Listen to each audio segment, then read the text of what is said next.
These days, when one of your family members dies, it can feel like you have to tell everyone. I'm not just talking about people coming to the funeral. We're talking credit card, insurance, bank, phone company, veterans benefits. The logistics go on and on. But have you remembered to tell perhaps the most important group of all? Have you remembered to tell the bees? That's a bee noise.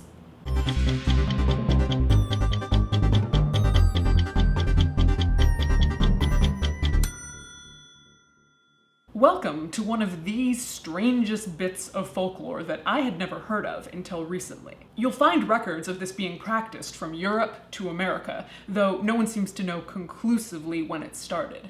When someone dies in the house, you have to go outside to the beehives and tell them.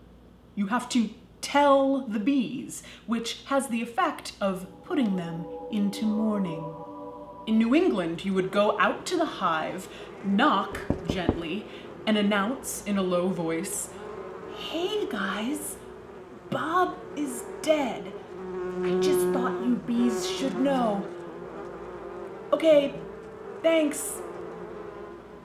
Depending on where you live and the local custom, you might sing a song to the bees. I can be your hero, baby.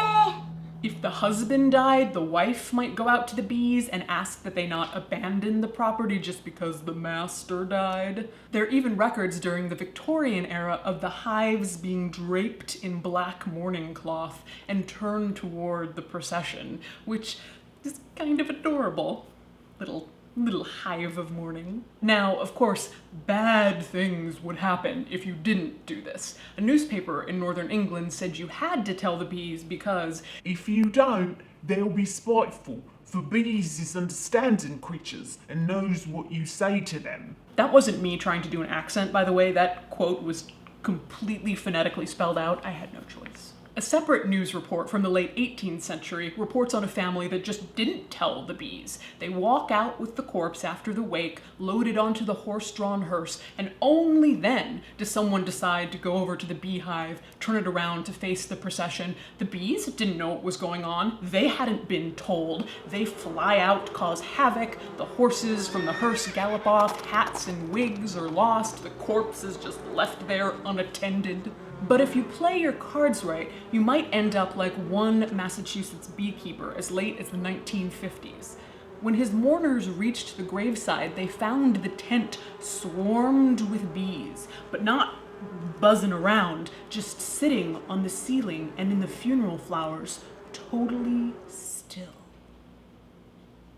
Then when the service was over, they flew home. So that's one way to ease the sting of death. You can see what all the buzz is about. I hate myself. And that's your Morbid Minute. Remember, you will die. Hey guys. Brought to you with support from People's Memorial Association and the Co-op Funeral Home, and donations from viewers like you. He's dead. Get over it.